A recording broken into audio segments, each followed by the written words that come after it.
Dans une pièce sombre, un groupe d'hommes se rassemble autour d'une table. L'atmosphère est chargée d'émotions, de rires et de larmes, mais aussi de secrets et de tensions. C'est la dernière fois qu'ils partagent un repas ensemble, et pourtant, l'ombre de la trahison plane. Que se passe-t-il quand l'amour et la loyauté sont mis à l'épreuve? Imaginez-vous à la place de l'un de ses disciples, ressentant l'angoisse et l'anticipation. Alors que le pain est rompu et le vin versé, chaque geste prend une signification profonde. Mais au milieu de cette communion sacrée, un murmure de trahison se fait entendre. Qui parmi eux osera briser ce lien sacré? La tension monte, les regards échangés deviennent lourds de sens. La confiance est-elle vraiment inébranlable? Et si l'un d'eux, celui que l'on considère comme un ami, se transforme en traître? Les cœurs battent à l'unisson, mais le destin est déjà scellé. Préparez-vous à plonger dans cette histoire où l'amour et la trahison s'entrelacent, créant une tension qui résonne encore à travers les âges. Quelles leçons pouvons-nous tirer de cette soirée inoubliable? Contexte historique. La dernière scène est un événement marquant dans la vie de Jésus et se déroule dans le cadre de la Pâque juive. À cette époque, la Pâque était célébrée par les Juifs pour commémorer leur libération de l'esclavage en Égypte. Jésus, en tant que Juif, a partagé ce repas traditionnel avec ses disciples, ce qui en fait un moment riche en signification. La scène n'est pas seulement un repas, mais un symbole d'une histoire collective qui remonte à des siècles. La période durant laquelle se déroule la dernière scène est également cruciale. Jésus est à la fin de son ministère terrestre et ressent une pression immense. Les autorités religieuses juives et les Romains cherchent à le capturer et à le faire taire. Ce contexte crée une atmosphère de tension et d'imminence, rendant chaque geste de Jésus et des disciples encore plus significatif. La Pâque, célébrée avec beaucoup de solennité, est un moment où les familles juives se réunissent pour partager des traditions. Jésus utilise ce cadre pour introduire des éléments nouveaux, transformant le sens du repas en un acte de communion et de sacrifice. Cela préfigure les événements tragiques qui vont suivre, mais aussi l'espoir de rédemption. Les disciples, bien qu'ils soient souvent dépeints comme confus ou naïfs, sont en réalité plongés dans une tradition riche et complexe. Ils comprennent les implications de la Pâque, mais ils luttent pour saisir la véritable signification des paroles de Jésus. Ce mélange d'anticipation et de confusion donne à la dernière scène une profondeur inestimable. La dernière scène est donc un moment charnière, à la croisée des chemins entre l'Ancien et le Nouveau Testament. Elle révèle non seulement le rôle de Jésus en tant que Messie, mais aussi la continuité des traditions juives, réinterprétées à la lumière de sa mission divine. C'est un moment où l'histoire s'écrit et où le message de Jésus commence à prendre forme. Avant de commencer avec le contenu d'aujourd'hui, j'aimerais vous demander un petit service. Si vous appréciez nos vidéos et souhaitez continuer à voir plus de contenu passionnant, nous vous invitons à liker cette vidéo et à vous abonner à notre chaîne. C'est le meilleur moyen de nous soutenir et de rester informés de toutes les nouvelles histoires et vidéos que nous partageons. N'oubliez pas d'activer la cloche de notification pour ne manquer aucune vidéo. Merci de faire partie de notre communauté et maintenant, profitez de la vidéo. Symbolisme du pain et du vin. Le pain et le vin occupent une place centrale dans la dernière scène, symbolisant des aspects fondamentaux de la foi chrétienne. Le pain, en particulier, évoque le corps de Jésus, qui sera offert en sacrifice. C'est un symbole puissant de la manière dont il se donne entièrement pour l'humanité. Les disciples, en partageant ce pain, sont invités à participer à sa mission, à se nourrir de sa parole et de son amour. Le vin, quant à lui, représente le sang de Jésus, versé pour la rédemption des péchés. Cette image du sang est à la fois troublante et réconfortante. Elle rappelle le sacrifice nécessaire pour la purification et l'établissement d'une nouvelle alliance entre Dieu et l'humanité. En buvant ce vin, les disciples sont appelés à se souvenir du sacrifice que Jésus fera pour eux. Ce symbolisme va au-delà du simple repas. Il établit une nouvelle pratique, la célébration de l'Eucharistie, qui sera au cœur de la foi chrétienne. Les chrétiens continuent de revivre ce moment à travers la messe, une manière de se connecter avec l'héritage et le sacrifice de Jésus. Le pain et le vin deviennent donc des éléments sacrés, porteurs d'une mémoire collective. La transformation du pain et du vin en corps et sang du Christ est une question de foi. Pour les croyants, Ces éléments ne sont pas seulement des aliments, mais des symboles de la présence réelle de Jésus. Cette croyance renforce l'idée de communion entre le divin et l'humain, rendant la dernière scène éternelle à travers le temps. En somme, le pain et le vin ne sont pas que des mets, mais des véhicules de sens et de spiritualité. Ils rappellent aux disciples et à tous les chrétiens l'importance de se souvenir de Jésus et de son message d'amour, de sacrifice et de rédemption. La dernière scène devient ainsi une invitation à vivre cette foi au quotidien. La figure de Judas Iscariote. Judas Iscariote est souvent considéré comme le traître par excellence, et son rôle dans la dernière scène mérite une analyse approfondie. Son choix de trahir Jésus pour une somme d'argent soulève des questions sur ses motivations. Était-il simplement avide ou y avait-il des raisons plus profondes ? La complexité de son personnage pousse à réfléchir sur la nature humaine et la capacité de chacun à choisir le mal. Les Écritures nous montrent que Judas était l'un des 12 disciples, un homme en qui Jésus avait confiance. Cela rend sa trahison d'autant plus poignante. Il avait accès aux enseignements et à l'amour de Jésus, mais pour une raison ou une autre, il a choisi de le trahir. Cela soulève des questions sur la fidélité et la loyauté, des thèmes récurrents dans les relations humaines. La manière dont Judas est présenté dans les évangiles varie.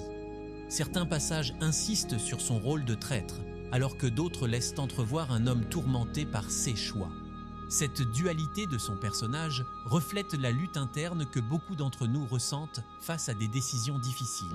Peut-être que Judas n'était pas seulement un traître, mais aussi un homme qui a fait des choix malheureux. La trahison de Judas n'est pas seulement un acte isolé, elle s'inscrit dans un plan plus vaste. Jésus, conscient de ce qui allait se passer, continue d'agir avec amour et compassion, même envers celui qui le trahit. Cela souligne la profondeur du message de Jésus, qui prône l'amour même dans les moments de douleur et d'abandon. Enfin, Judas est une figure tragique. Son histoire nous rappelle que chacun d'entre nous peut faire des choix qui nous éloignent de notre véritable voie. La dernière scène révèle ainsi non seulement la grandeur de l'amour de Jésus, mais aussi les sombres recoins de l'âme humaine, soulignant la complexité des relations interpersonnelles. La prophétie de la trahison. La trahison de Judas n'est pas un événement accidentel, mais plutôt l'accomplissement de prophéties anciennes. Les Écritures hébraïques parlent déjà de la trahison d'un ami, soulignant que cette douleur n'est pas nouvelle. Dans les psaumes, il est fait mention de l'ami qui trahit, et cette référence résonne profondément lors de la dernière scène. Cela montre que tout cela faisait partie d'un plan divin, bien que tragique. L'importance de la prophétie dans le récit de la dernière scène ne peut être sous-estimée. Jésus lui-même mentionne que l'un de ses apôtres le trahira, créant ainsi une atmosphère de tension et d'angoisse. Cette annonce met en lumière la prévoyance de Jésus et son rôle de Messie qui doit souffrir. Chaque mot prononcé par Jésus prend alors une signification nouvelle, marquant les esprits de ses disciples. Cette prophétie est un moyen de comprendre le cheminement de Jésus vers la croix. Il ne s'agit pas simplement d'un acte de violence, mais d'un sacrifice voulu, préparé depuis longtemps. Cela renforce l'idée que Jésus n'est pas une victime des circonstances, mais qu'il accepte sa destinée avec une connaissance pleine et entière de ce qu'elle implique. La référence aux prophéties souligne également la foi et la continuité de l'histoire divine. Les événements de la dernière scène ne sont pas isolés, mais s'inscrivent dans une tradition plus large qui va de la création à la rédemption. Cela invite les croyants à voir leur propre histoire dans la lumière de cette promesse de rédemption. Ainsi, la trahison de Judas, bien que douloureuse, est également une affirmation de la puissance et de la souveraineté de Dieu. Elle illustre comment même les actes de trahison peuvent servir un but plus grand, celui de la réconciliation de l'humanité avec son Créateur. Ce paradoxe de la douleur et de l'espoir est au cœur de la dernière scène. Relation entre amour et trahison. La dernière scène est un tableau complexe de l'amour et de la trahison. Jésus, en partageant ce repas avec ses disciples, exprime un amour inconditionnel et une profonde communion. Pourtant, c'est également le moment où Judas, l'un des plus proches, choisit de trahir cet amour. Cette dualité souligne la nature humaine, où l'amour peut coexister avec la douleur et la déception. L'amour de Jésus pour ses disciples est palpable. Il leur offre non seulement du pain et du vin, mais aussi une promesse de présence et de soutien. Cependant, la trahison de Judas jette une ombre sur cette atmosphère d'intimité. Cela nous rappelle que même dans les relations les plus proches, des blessures peuvent survenir et que la douleur de la trahison peut être profonde. Cette dynamique entre amour et trahison pose des questions sur la nature de l'engagement et de la fidélité. Les disciples, témoins de l'amour de Jésus, sont également confrontés à la réalité de la trahison. Cela reflète la complexité des relations humaines, où l'on peut être à la fois aimant et blessé, fidèle et déloyal. La dernière scène, dans cette lumière, devient une invitation à réfléchir sur nos propres relations. Elle nous pousse à nous interroger sur la manière dont nous vivons. Les réactions des disciples. Lors de la dernière scène, chaque disciple a réagi de manière unique à la révélation de la trahison de Judas. Certains, comme Pierre, ont exprimé une colère intense, tandis que d'autres ont montré de l'incrédulité. La réaction de Pierre est particulièrement marquante, car il est souvent considéré comme le leader des disciples. Il ne pouvait pas croire que l'un des leurs puisse trahir Jésus, et il a même juré de défendre son maître jusqu'à la mort. Cela montre à quel point la loyauté était importante pour lui. D'autres disciples, comme Jean, ont réagi avec une profonde tristesse. Jean, qui était particulièrement proche de Jésus, a ressenti le poids de cette trahison de manière plus personnelle. Son affliction se reflète dans ses écrits, où il met en avant l'amour et la vulnérabilité de Jésus face à la trahison. C'est une belle illustration de la complexité des émotions humaines dans des moments de crise. Matthieu, quant à lui, a documenté la scène avec un regard analytique. Il a noté les paroles précises de Jésus et la manière dont il a annoncé la trahison. Cela montre que, même dans un moment de douleur et de désespoir, il y avait une prise de conscience des événements qui se déroulaient. Matthieu a saisi l'importance de ce moment non seulement pour les disciples, mais aussi pour l'humanité entière. Le silence de certains disciples est également significatif. Ils étaient probablement choqués et incapables de répondre. Ce silence peut être interprété comme une forme de déni, où la réalité de la trahison était trop difficile à accepter. Cela nous rappelle que, parfois, les mots ne suffisent pas pour exprimer la douleur et la confusion que l'on ressent face à la trahison d'un ami. Enfin, le fait que Jésus ait continué à aimer et à servir ses disciples, même après avoir annoncé la trahison, montre la profondeur de son amour. Cela a dû laisser une empreinte durable sur les disciples et influencer leur compréhension de l'amour, du pardon et de la rédemption. Cette scène de la dernière scène reste l'une des plus puissantes de leur parcours spirituel, le baiser de Judas. Le baiser de Judas est un acte chargé de symbolisme et de signification. Dans de nombreuses cultures, un baiser est généralement associé à l'amour et à l'affection. Cependant, dans ce contexte, il devient l'incarnation même de la trahison.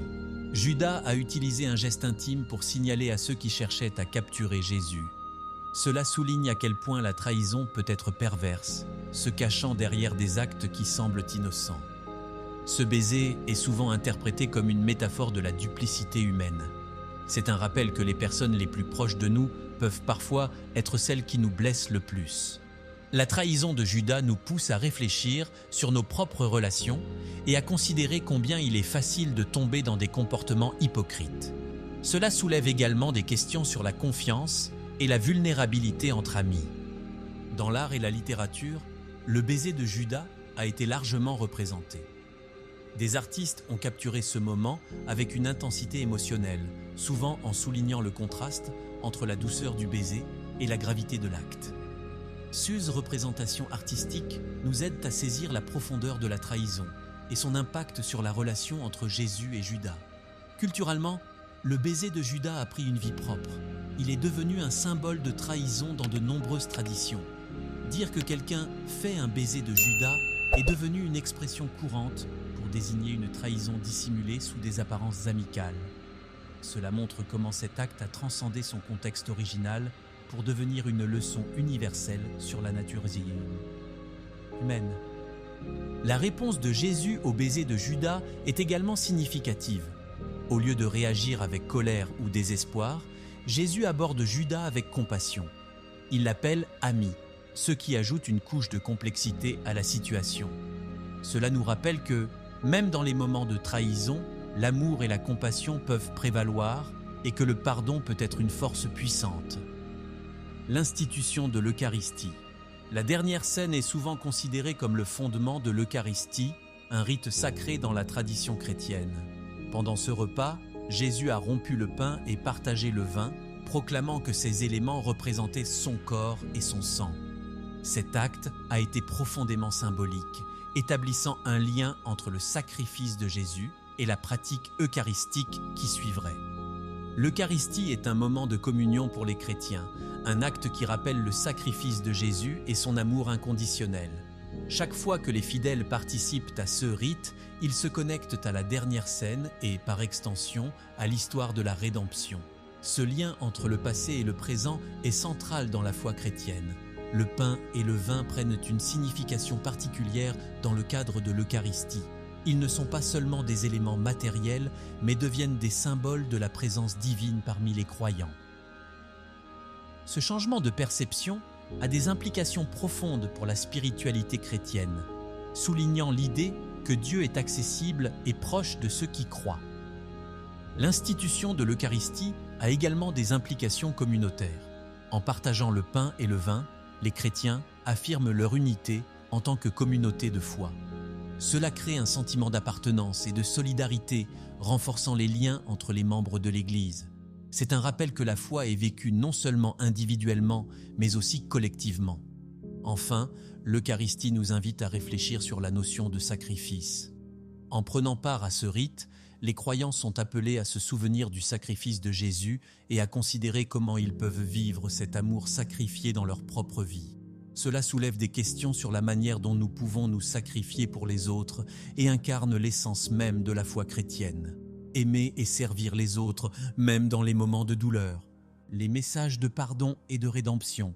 La dernière scène est imprégnée de messages de pardon et de rédemption, malgré la trahison imminente de Judas. Jésus, en annonçant la trahison, ne se laisse pas submerger par la colère. Au lieu de cela, il choisit de montrer de la compassion, offrant un modèle de pardon qui résonne à travers les âges. Cela nous enseigne que le pardon est essentiel, même lorsque nous sommes trahis. Le message de rédemption est également central dans cette scène. En partageant le pain et le vin, Jésus annonce que son sacrifice est pour le bien de l'humanité. Ce geste symbolise l'idée que, même dans les moments les plus sombres, il y a de l'espoir et une possibilité de rédemption. Cela renforce l'idée que, même si nous commettons des erreurs, il est toujours possible de revenir à un chemin de lumière. La dernière scène invite également les croyants à réfléchir sur leur propre vie. Elle pose la question de savoir comment nous pouvons offrir le pardon aux autres. En suivant l'exemple de Jésus, nous sommes encouragés à surmonter notre colère et notre ressentiment et à chercher la réconciliation. Cela peut être un défi, mais c'est un appel à vivre notre foi de manière authentique. Les thèmes de pardon et de rédemption sont au cœur du message chrétien. Jésus a enseigné que le pardon est un acte de libération, tant pour celui qui pardonne que pour celui qui est pardonné. La dernière scène incarne cette vérité, montrant que même dans la trahison, il y a une chance de transformation et de guérison. Enfin, la dernière scène est un appel à l'amour inconditionnel. Jésus a aimé Judas malgré sa trahison, et cet amour est un exemple puissant pour tous. Cela nous rappelle que, indépendamment de nos erreurs, nous sommes dignes d'amour et de pardon. Le message de la dernière scène est donc une invitation à vivre l'amour et à chercher la paix dans nos relations, même lorsque c'est difficile. L'art de la dernière scène. La représentation de la dernière scène dans l'art a toujours captivé l'imagination des artistes à travers les siècles. Des peintures aux sculptures, chaque œuvre tente de capturer l'intensité de ce moment crucial dans l'histoire chrétienne. Par exemple, la célèbre fresque de Léonard de Vinci montre les disciples réagissant à l'annonce de la trahison de Judas. Cette œuvre ne se contente pas de représenter un repas, elle évoque un tourbillon d'émotions humaines, surprise, colère, tristesse, qui enrichissent la scène. Les artistes utilisent souvent des éléments visuels pour symboliser les thèmes de l'amour et de la trahison. Le placement des personnages, les expressions faciales et même l'utilisation de la lumière contribuent à transmettre des messages profonds. Dans certaines œuvres, Judas est souvent représenté en retrait, parfois dans l'ombre, soulignant son rôle de traître. Cette technique artistique renforce l'idée qu'il est à la fois un membre du groupe et un outsider. Les interprétations varient également selon les époques et les styles artistiques. Au Moyen Âge, les représentations étaient souvent plus symboliques, tandis que la Renaissance a vu une approche plus humaniste, mettant l'accent sur le réalisme et les émotions.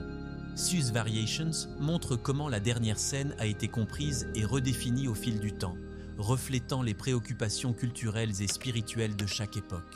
En dehors de la peinture, la dernière scène a également trouvé sa place dans la musique et la littérature. De nombreuses compositions classiques s'inspirent de ce moment, créant des atmosphères qui évoquent la gravité et la beauté de l'événement. Dans la littérature, des auteurs ont exploré les ramifications de la trahison et de la rédemption, utilisant la dernière scène comme toile de fond pour des réflexions plus larges sur la nature humaine. Finalement, l'art de la dernière scène continue d'évoluer, mais son essence demeure. Chaque nouvelle interprétation apporte une perspective unique sur ce qui est, sans aucun doute, un des moments les plus puissants et significatifs de l'histoire chrétienne. Les artistes, qu'ils soient anciens ou contemporains, continuent d'explorer le drame humain au cœur de cette scène sacrée, la dynamique du pouvoir et de la trahison. La trahison de Judas est souvent examinée à travers le prisme du pouvoir. Dans le contexte de la dernière scène, on peut voir comment les dynamiques de pouvoir influencent les actions des personnages. Judas, en tant que disciple, avait un certain degré de pouvoir et de confiance, ce qui rend sa trahison d'autant plus poignante. Il n'était pas un étranger, mais un proche, ce qui soulève la question de la loyauté dans des relations de pouvoir. La trahison de Judas peut également être analysée dans le cadre des tensions politiques de l'époque. Jésus, en tant que figure révolutionnaire, menaçait l'ordre établi. Judas, en cherchant un profit matériel en trahissant son maître, représente ceux qui choisissent l'opportunisme plutôt que la fidélité. Ce choix met en lumière les luttes internes entre l'idéalisme et le pragmatisme, des thèmes qui résonnent encore aujourd'hui dans le discours politique contemporain. De plus, la figure de Judas symbolise les conséquences de la quête de pouvoir. En trahissant Jésus pour 30 pièces d'argent, il illustre comment des ambitions personnelles peuvent conduire à des actions destructrices. Cette dynamique de pouvoir et de trahison n'est pas seulement une question de choix individuels, mais aussi de contextes sociaux et culturels qui façonnent ces décisions. Les implications de cette trahison s'étendent au-delà de Judas lui-même. Elle entraîne un changement radical dans la dynamique des disciples et la perception de Jésus. Ce moment est le catalyseur qui mène à l'arrestation et à la crucifixion, un tournant majeur qui définit l'avenir du christianisme. Ainsi, la trahison de Judas est une microcosme des luttes de pouvoir qui ont lieu à plus grande échelle dans la société. En somme, la dernière scène et la trahison de Judas révèlent des vérités complexes sur le pouvoir, la loyauté et les choix humains. Ces thèmes universels continuent de résonner, nous rappelant que la trahison peut surgir des endroits les plus inattendus, même au sein des relations les plus proches. La dernière scène et la tradition chrétienne. La dernière scène a un impact profond sur la tradition chrétienne, devenant le fondement de l'Eucharistie, un rite central dans la foi chrétienne. Cette célébration n'est pas seulement un souvenir de l'événement historique, elle est une participation spirituelle au sacrifice du Christ. La rupture du pain et le partage du vin évoquent le corps et le sang de Jésus, symbolisant l'alliance nouvelle entre Dieu et l'humanité. Les rituels associés à l'Eucharistie varient selon les traditions chrétiennes, mais l'essence demeure la même. Chaque fois que le pain est rompu et que le vin est partagé, les croyants revivent la dernière scène, renforçant leur lien avec Christ et entre eux. Ce moment de communion est à la fois une célébration de la foi et une occasion de réfléchir sur les thèmes de l'amour, du sacrifice et du pardon. En outre, la dernière scène a inspiré de nombreuses réflexions théologiques au fil des siècles. Les théologiens ont exploré des questions sur la présence réelle du Christ dans l'Eucharistie, les implications de la communion et le sens du sacrifice. Sue's Discussion enrichissent la compréhension de la dernière scène et soulignent son importance dans la vie spirituelle des chrétiens. La représentation de la dernière scène dans les églises et les chapelles est également significative. Ces œuvres d'art ne sont pas seulement décoratives, elles servent de rappel visuel de la foi et de l'histoire chrétienne. En contemplant ces images, les fidèles sont invités à réfléchir sur leur propre vie et leur relation avec Dieu, renforçant ainsi la dimension spirituelle de la tradition. En somme, la dernière scène est bien plus qu'un simple événement historique. Elle est au cœur de la foi chrétienne, offrant une richesse de signification et d'expériences spirituelles qui continuent d'inspirer et de nourrir les croyants à travers le monde. le rôle des femmes lors de la dernière scène. La narration traditionnelle de la dernière scène met souvent l'accent sur les disciples masculins, mais il est essentiel de considérer le rôle des femmes dans ce contexte. Bien que les évangiles ne mentionnent pas directement des femmes présentes lors de la dernière scène, leur influence dans la vie de Jésus et dans la communauté chrétienne naissante est indéniable. Les femmes ont joué un rôle crucial dans le soutien et la diffusion du message de Jésus. Dans le contexte de la Pâque juive, les femmes avaient des responsabilités importantes, notamment la préparation des aliments. Cela soulève des questions sur la possibilité de leur présence à la dernière scène. Même si elles ne sont pas explicitement mentionnées, il est plausible qu'elles aient contribué de manière significative à l'événement, symbolisant ainsi leur place dans l'histoire de la foi. De plus, après la crucifixion, les femmes sont souvent les premières à être témoins de la résurrection de Jésus. Cette dynamique souligne leur rôle essentiel dans la transmission de l'histoire chrétienne. Les femmes ont non seulement soutenu Jésus pendant sa vie, mais elles ont également été des piliers de la foi après sa mort, jouant un rôle vital dans la formation de la communauté chrétienne. Les études contemporaines sur la théologie féministe examinent également la représentation des femmes dans les Écritures. Ces réflexions encouragent une réévaluation de l'histoire chrétienne, mettant en lumière les contributions souvent négligées des femmes. En reconnaissant leur présence et leur influence, nous enrichissons notre compréhension de la dernière scène et de son impact sur la tradition chrétienne. En fin de compte, le rôle des femmes lors de la dernière scène, bien qu'implicite, mérite d'être exploré et célébré. Leur contribution à la vie de Jésus et à la propagation de son message reste une partie intégrante de l'histoire chrétienne, rappelant que la foi est une communauté vivante, façonnée par des voies diverses et des expériences variées. Interprétation théologique. L'interprétation théologique de la trahison de Judas et de la dernière scène est riche et variée, reflétant les différentes traditions et pensées au sein du christianisme. Pour certains, Judas représente le péché humain et la faiblesse, incarnant la lutte entre le bien et le mal. Cette lecture souligne que même ceux qui sont proches de Dieu peuvent céder à la tentation. Cette perspective invite à la réflexion sur la nature de la foi et la fragilité de l'engagement humain. D'autres théologiens voient la trahison de Judas comme un élément nécessaire dans le plan divin. Selon cette interprétation, Judas joue un rôle crucial en tant que catalyseur des événements qui mènent à la crucifixion et à la résurrection de Jésus. Cette lecture propose que sa trahison, bien que tragique, est intégrée dans un schéma plus vaste de rédemption et de salut. Ainsi, la figure de Judas est vue non seulement comme un traître, mais aussi comme un instrument de l'œuvre divine. Les différentes traditions crétent.